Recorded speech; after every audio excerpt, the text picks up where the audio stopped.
साल पहले घटी थी। वो मध्य प्रदेश की एक छोटी से गांव में रहते हैं और अब भी वो उसी गांव में रहते हैं, लेकिन 30 साल पहले उनके पास ज्यादा काम नहीं था। एक छोटा सा खेत हुआ करता था जहां पर वो अपने पिताजी के साथ काम किया करते। वहां मनोहर जी के ज्यादा दोस्त नहीं थे, बस एक ही दोस्त था। वो था तो अच्छा, उसे बुरी आदतें नहीं थी। एक बुरी आदत थी, वो बहुत ज्यादा आलसी था। उनके पास कोई जमीन नहीं थी और वो काम भी नहीं करना चाहता था। वो हमेशा मनोहर के साथ रहता, क्योंकि मनोहर तो काम करता था खेतों में और उसके पिताजी भी काम करते थे। लेकिन जो मनोहर का दोस्त था वो अनाथ था। फिर भी गांव वाले उसकी बहुत मदद किया करते, खाने को कुछ दे देते, लकड़ियां दे देते, उसका घर बना दिया गया था, उसे अच्छी तरह से सामान मिल रहा था। इसके बावजूद मनोहर का वो दोस्त आलसी बहुत था, खुद काम नहीं करना चाहता था। अपने यहाँ पैसे आते तो उनका वो इस्तेमाल करता, कहीं कोई खाने को दे देता, उसे खाकर वो काम चलाता रहता। मनोहर बहुत ज्यादा मेहनती था। हर कोई गांव में उसे कहने लगा था तो उसके साथ मत घूमा कर, तू उसके साथ घूमेगा वो तुझे भी अपने जैसा बना देगा। लेकिन मनोहर किसी की बात नहीं मानता था। गांव में और अच्छे लड़के नहीं थे, वो बस आलसी था, कामचोर था, लेकिन दिल का अच्छा था। मनोहर सबको यही कहता था। लेकिन एक दिन मनोहर के उस दोस्त ने एक गलती कर दी। मनोहर के उस दोस्त ने सरपंच से लड़ाई मोल ले ली। उसकी शायद कोई लड़की थी जिसे किसी और ने छेड़ा था, लेकिन नाम मनोहर के दोस्त पर लग गया था। वहां पर उसकी बहुत ज्यादा बेइज्जती की गई और सरपंच ने यह भी कहा था कि दोबारा अगर उसने वो गलती की तो उसे गांव से निकाल दिया जाएगा। इसके बाद उसकी जो रेपुटेशन थी बहुत ज्यादा खराब हो गई। उसे कोई खाने को नहीं दे रहा था, उसका घर चल रहा था मनोहर के सहारे। मनोहर जो देता उसका घर चलता, जितना मिलता वो खाता, कभी कभी खाने को नहीं मिलता।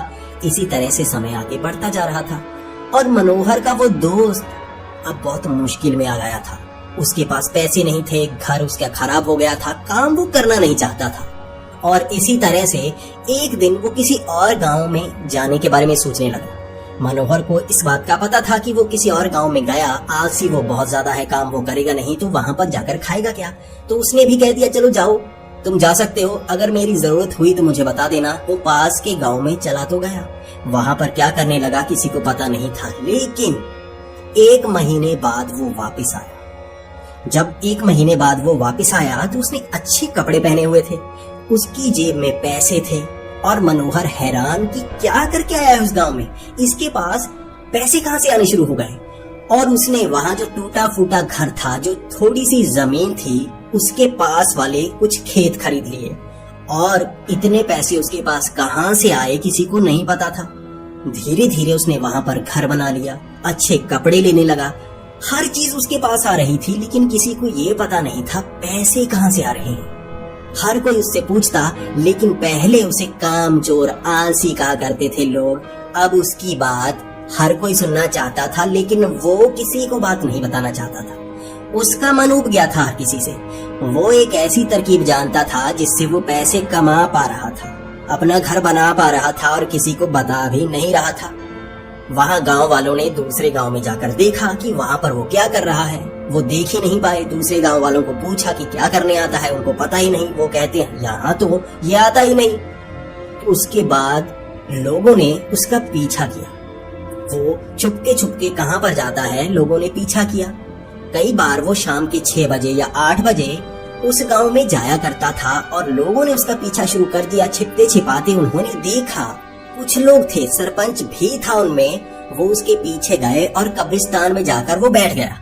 वो बैठा रहा, 2-3 घंटे बैठा रहा और जो लोग ये देखने आए थे वो कहाँ जाता है, उसे कब्रिस्तान में बैठा देखकर खुद हैरान। 4 घंटे से बाहर बैठे हुए हैं, कुछ कर ही नहीं रहा। वहाँ बैठे कभी हाथ हिलाए जा रहा है, कभी कुछ कर रहा है।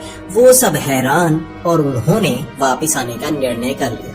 उसके बाद 1-2 बार दोबारा उसका पीछा किया। वो हर बार कब्रिस्तान में जाता और वापिस आता तो चीजें बनाता जाता, खरीदता जाता। पैसे उसके पास बहुत सारे आ रहे थे। किसी को समझ ही नहीं आ रही थी हो क्या रहा है भाई। 1-1.5 महीने में घर बना लिया, खेत खरीद लिए, कहाँ से आ रहे हैं पैसे। कब्रिस्तान में जाकर बैठ जाता है, पैसे कहाँ से लाता है किसी को कुछ नहीं पता। हर कोई सवाल करता, उसको जवाब नहीं मिलता। एक ही इंसान था जो सवाल कर सकता था, जवाब पा सकता था, मनोहर। मनोहर ही तो था उसका सच्चा दोस्त। और वो भी उसे सच्चा दोस्त मानता था, खाने को उसे मिलता था।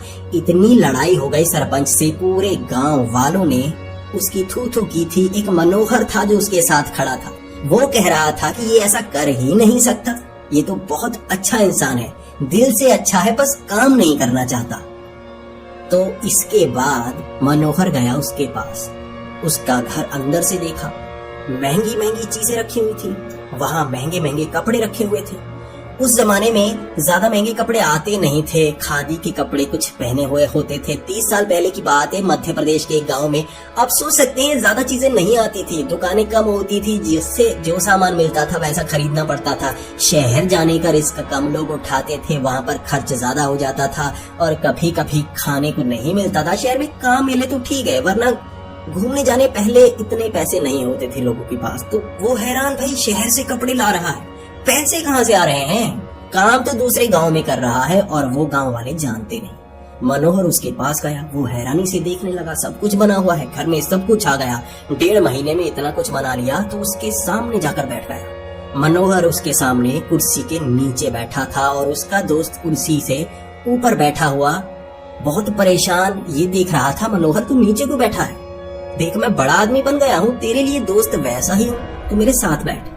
उसने साथ वाली कुर्सी में बैठा लिया। उसके बाद मनोहर डर रहा था, क्योंकि वो अब गांव का बड़ा आदमी था, सब डरते थे, सरपंच खुद डरने लगा था। भाई इतना अमीर आदमी है, कुछ कर दिया तो शहर से पुलिस को बुला लेगा, इसकी जान पहचान होगी, पैसे देकर कुछ भी करवा लेगा। इसके बाद मनोहर डर रहा था पूछने में, लेकिन उसका दोस्त समझ गया था कि तू क्या पूछने आया है। तो उसने कहा पूछ, मुझे पता है तू पैसों के बारे में पूछना चाहता है। मैं आलसी, कुछ काम नहीं करता, काम करने को मन नहीं करता, मैं पैसे कहाँ से ला रहा हूँ? तो मनोहर ने डरते डरते पूछा, हाँ बता दे। उसके दोस्त ने उसे सब बताया। उसने कहा मैं कब्रिस्तान में ही जाता हूँ, मैं दिखाने के लिए नहीं जाता, मैं जानता हूँ मेरा पीछा लोग करते हैं, लेकिन मैं उसी जगह जाता हूँ जहाँ से मैं पैसे लेकर आता हूँ। मैं कब्रिस्तान में जाता हूँ, वहां कब्रिस्तान में जाकर बैठ जाता हूँ। उसके बाद तेरे सिवा मेरा एक और दोस्त बना है। मनोहर हैरान कि तूने मेरे सिवा एक और दोस्त बना लिया, मुझे पता तक नहीं। तो अब मनोहर के दोस्त ने जो कहा, मनोहर उसे सुनकर हैरान और परेशान हो गया था। मनोहर के दोस्त ने कहा कि वहां पर एक जिन है जो कब्रिस्तान में ही रहता है। मैं तो भूला भटका वहां कब्रिस्तान चला गया था। मुझे लगा था उस गांव के लोग अच्छे होंगे, वो मुझे जानते नहीं होंगे, कुछ खाने को दे देंगे, वहां पर पड़ा रहूंगा 1-2 महीने, खाने वाने के कुछ पैसे लेकर आऊंगा, मांग कर कुछ ले आऊंगा, फिर इसी गांव में आ जाऊंगा। लेकिन जब वो गया 3-4 दिन सब पहचानते थे, भाई इसने एक लड़की को छेड़ा है। इसके बाद कोई उसे पैसे नहीं दे रहा था, कुछ करने को नहीं था। बारिश का दिन था, उस दिन वो कब्रिस्तान में एक जो होती ना पेड़ लगे होते हैं, उसके पास कुछ लकड़ियों के फट्टे बनाए होते हैं नीचे छिपने के लिए, बारिश से बचने के लिए। वहां पर ऐसा ही माहौल था और कहीं जाने को था नहीं, कोई घर के अंदर ले जा नहीं रहा था। तो वो कब्रिस्तान में गया, पेड़ के नीचे उन फट्टों के नीचे बारिश से बचने लगा। वहां पर वो जिन आ गया था। पहले तो उसे लगा था ये कुछ आदमी होगा जो कब्रिस्तान में घूम रहा है, मेरी तरह ही पानी से बचने के लिए यहाँ पर आ गया। लेकिन जब उससे बातें शुरू की तो उसे पता चल गया ये इंसान नहीं, ये जिन है। वो कभी गायब हो जाता, कभी इधर उधर। पहले तो मनोहर का दोस्त डर गया था, लेकिन उसके पास खोने को कुछ था ही नहीं। वो वहीं खड़ा रहा और उस जिन से इस तरह उसकी दोस्ती हो गई। अब वो जिन भी पहली बार किसी ऐसे से मिला था जो उससे डर नहीं रहा था, वरना कब्रिस्तान में वो जिन हर किसी को डराता।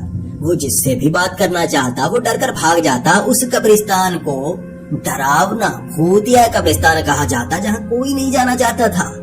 बस मनोहर का दोस्त वहीं पर जाता, उससे बातें करता, वो जिन भी उसका दोस्त बन गया था। तब इस दोस्ती में उस जिन ने कहा था तुम बस मुझसे बातें करते रहना, यहाँ आ जाया करना, मैं अकेलापन महसूस करता हूँ, उसे दूर कर दो, तुम जो चाहोगे मैं तुम्हें दूंगा, बस इतना, मुझसे दोस्ती करो, जो चाहो ले लो, मैं कुछ मांगूंगा नहीं। तो मनोहर हैरान कि ऐसा कैसे, तुम्हारा दोस्त बना और तुम्हें ये सब देना शुरू हो गया, उसे क्या फायदा? मैंने तो सुना है जो जिन होते हैं वो कुछ लेते भी हैं, और ऐसा लेते हैं जो सबसे ज्यादा जरूरी होता है। आखिर तुमने ऐसा कैसा सौदा कर लिया है कि तुम्हें तो मिल रहा है, जिन को कुछ नहीं, बस दोस्ती। इसके बाद मनोहर को उस पर यकीन नहीं हो रहा था। उसने कहा ये झूठ बोल रहा है। तो मनोहर ने मजाक मजाक में कह दिया कि मुझे भी ले जा, मुझे भी दिखा दे, मैं दोस्ती नहीं करूंगा, मैं देखना चाहता हूँ ऐसी चीजें होती भी हैं या झूठ बोले जा रहा है, तुझ पर यकीन करना चाहता हूँ। इसके बाद मनोहर का दोस्त उसे उसी कब्रिस्तान में ले गया रात के 10 बजे। मनोहर डरा हुआ था, कब्रिस्तान में रात को 10 बजे नहीं जाते, उसे पता था। वो भूतों पर यकीन नहीं करता था, उसे यकीन नहीं था जिन्न होते हैं या कुछ होता है। उसे लगता था ये चोरी करता है, रात को जाता है, किसी के घर में चोरी करके आ जाता है। वो देखना चाहता था। वहां कब्रिस्तान में मनोहर का दोस्त मनोहर को लेकर गया था। वो दोनों थे और तीसरा आदमी जब मनोहर ने देखा, उसकी टांगे अजीब सी थी, उसका चेहरा अजीब सा था और वो हवा में उड़ रहा था और वो बार बार गायब हो रहा था, उसके आर पार नजर आ रहा था। कुछ ऐसा भूत था कि बस डराने के लिए काफी था। मनोहर की तो टांगे कांप रही थी, बस उसने हाथ पकड़ा हुआ था अपने दोस्त का।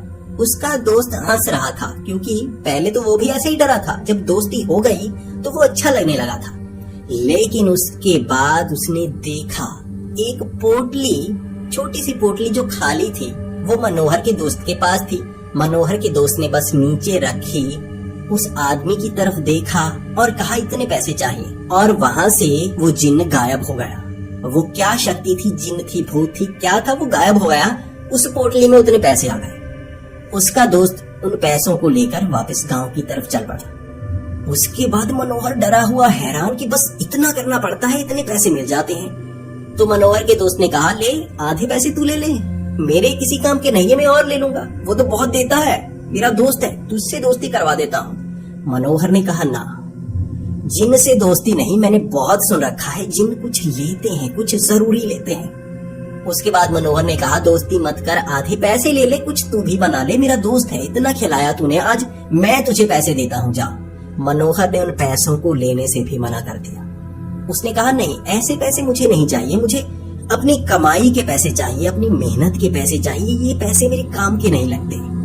वहां वापस आ गया था मनोहर, और उसके बाद मनोहर का दोस्त जैसे जैसे पैसे पाता गया, उसका जैसे रुतबा बढ़ता गया, उसकी शोहरत बढ़ती गई। और कहते ना जिसके पास पैसे आ जाते हैं वो अपने दोस्तों को भी भूलना शुरू कर देता है। मनोहर उसे समझाता रहा था कि जिनसे दोस्ती मत कर, छोड़ दे उसे, जो मिल गया बहुत है, इससे आगे बढ़। लेकिन वो मान नहीं रहा था। वो कभी कभी कहता कि जिन तेरी बात करता है, अपना एक दोस्त लेकर आया था, दोबारा लेकर आ, उससे कुछ बातें करनी है। मनोहर कभी उस कब्रिस्तान में दोबारा नहीं गया और इसके बाद दोनों में थोड़ी सी अनबन बनने लगी। और मनोहर का दोस्त अमीर था, वो घर बनाता गया। 1 साल ऐसे चला था, 1 साल। और 1 साल बाद मनोहर के दोस्त की जो हालत हो गई थी, हर महीने उसकी उम्र जैसे बड़ी तेजी से बढ़ती। उसके बाल सफेद हो गए थे, जबकि उसकी उम्र अभी 26-27 साल की थी। वो बहुत बूढ़ा सा, उसकी टांगे कांपने लगती, उसको दिल की परेशानी सी हो गई थी, हमेशा डिप्रेशन में रहता, उसे खून की उल्टियां आनी शुरू हो गई थी। वो बहुत बीमार, उसके पास पैसे इतने थे, हर डॉक्टर को दिखाया उसने, वो शहर जाकर आया, इलाज हो ही नहीं रहा था। वो धीरे धीरे जैसे बूढ़ा होता जा रहा था, उसका शरीर कमजोर होता जा रहा था, बीमारी कोई ऐसी जो ठीक होने का नाम ही नहीं ले रही थी। उसके बाद भी वो उस जिन्न के पास जाता, वो जिन्न उसे कुछ समय के लिए ठीक कर देता, बाद में वो फिर से बीमार हो जाता। मनोहर तब भी उसके पास गया था, मत जा उसके पास, तू उसके पास जाता है तभी ये होगा।